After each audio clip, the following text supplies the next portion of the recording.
தமிழ் சுருக்கெழுத்து முதுநிலை தேர்வு 2ஆம் நன்றாக எழுதிட கடிதங்கள் மற்றும் மூன்றில் ஒரு பாகம் ஆகியவற்றில் வரும் சிறப்பு சுருக்கங்களை பலமுறை எழுதி பயிற்சி செய்திட வேண்டும்.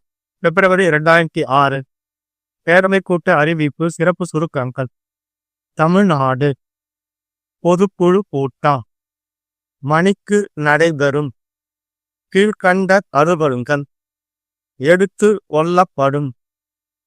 கடந்த ஆண்டிற்கான தணிக்கை செய்யப்பட்ட லாப நட்ட கணக்கு. இருப்பு நிலை குறிப்பு. தணிக்கையாளர் நியமனம். சுழற்சி முறையில். இது குறித்து பத்திரிகை விளம்பரம். சிறப்பு சுருக்கங்கள். பொறியாளர்கள் தேவை. தொழில்நுட்பம். பட்ட படிப்பும். மாத ஊதியம். விளம்பரம் கண்ட நாட்களுக்குள் என்ற முகவரிக்கு விண்ணப்பிக்கவும். விளம்பரம் தயாரிக்க ஒப்பந்த புள்ளி அறிவிப்பு. சிறப்பு சுருக்கங்கள். ஒப்பந்த புள்ளிகள் வரவேற்கப்படுகின்றன. முன்வைப்பு தொகை வங்கி வரைமூலையாக இணைக்கப்பட வேண்டும். ஒப்பந்த புள்ளி படிமங்களை அலுவலக நேரத்தில் பெற்றுக் கொள்ளலாம். பூர்த்தி செய்யப்பட்ட ஒப்பந்த புள்ளிகள் மணிவரி பெறப்பட்டு மணிக்கு திறக்கப்படும். ஒப்பந்த புள்ளி தயார் செய்த. விபத்து அறிக்கை. சிறப்பு சுருக்கங்கள்.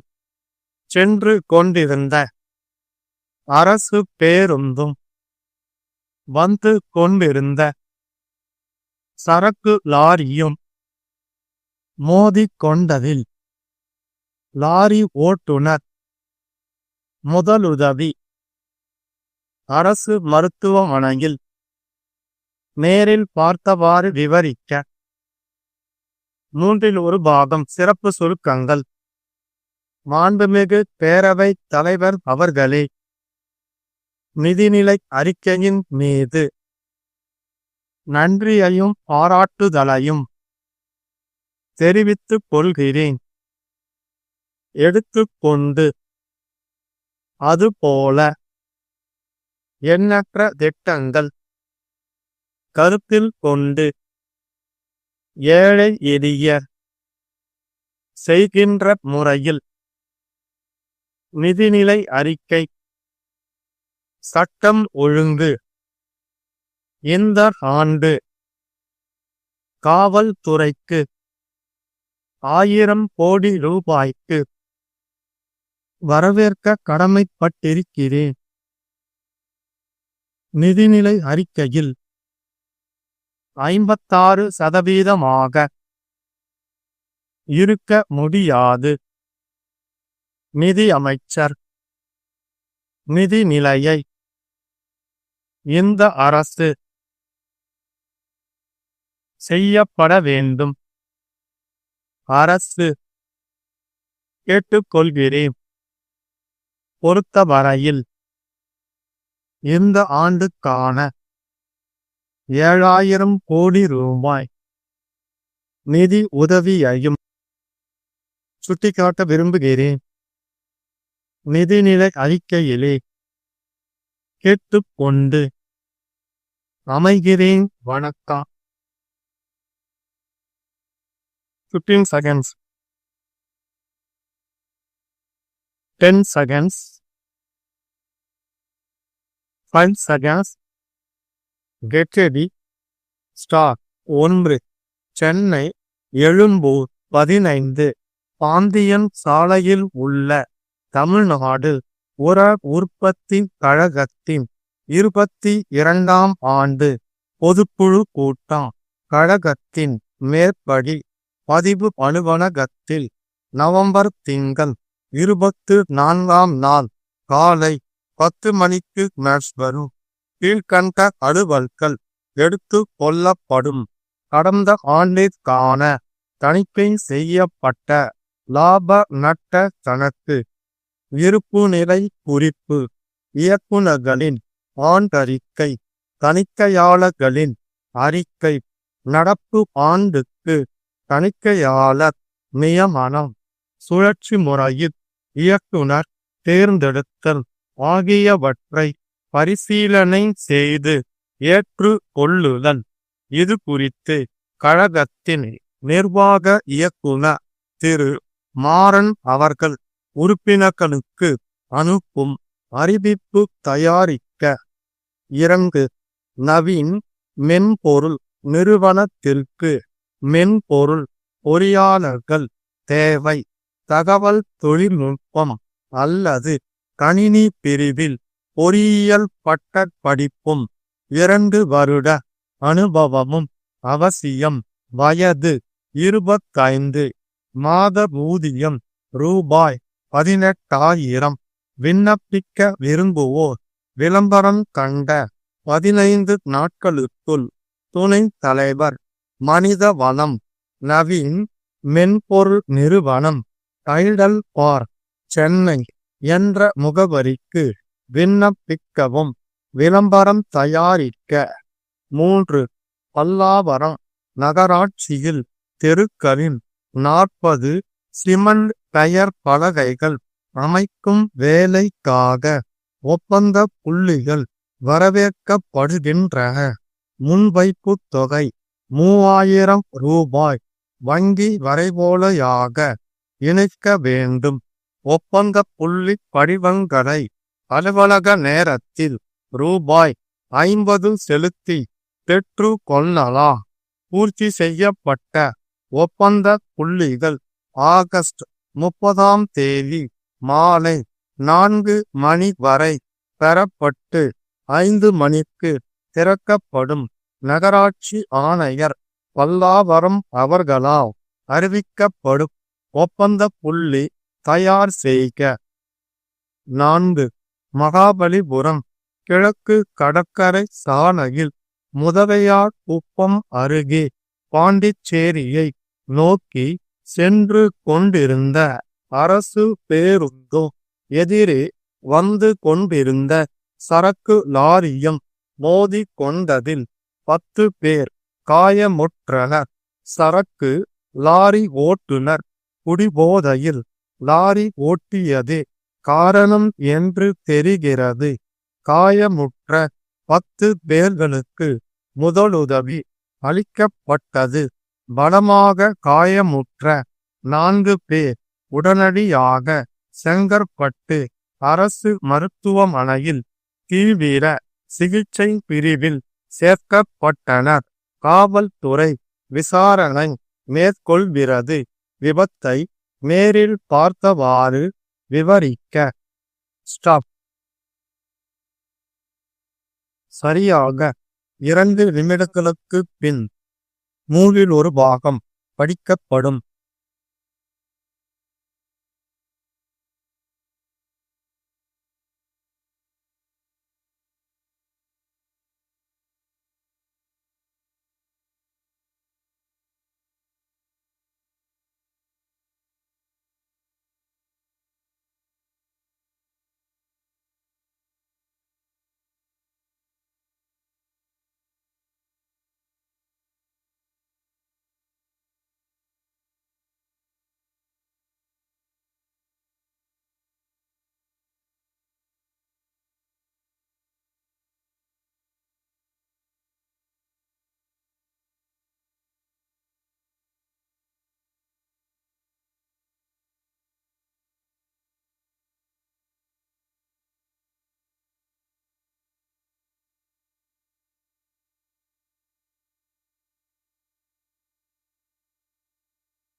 15 seconds, 10 seconds, 5 seconds. Get ready. Start.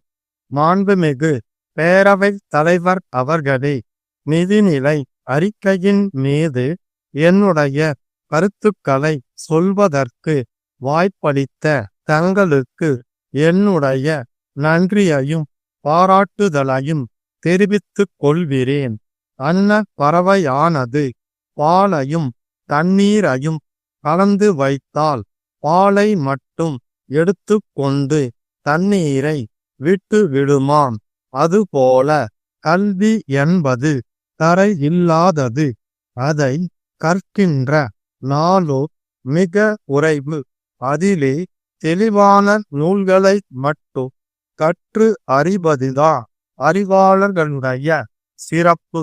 அதுபோல தமிழகத்தின் விரைவான முன்னேற்றத்திற்கு எண்ணற்ற திட்டங்கள் இருந்தாலும் நமது நிதி நிலையை கருத்தில் கொண்டு ஏழை எளிய மக்களை, நடுத்தர மக்களை பாதிக்காத அளவிலே தேவைகளை ஓரளவுக்கு பூர்த்தி செய்கின்ற முறையில் மக்களுடைய அன்றாட தேவைகளை அறிந்து செயலாற்றுகின்ற வகையில் இந்த நிதிநிலை அறிக்கை வகுக்கப்பட்டிருக்கிறது.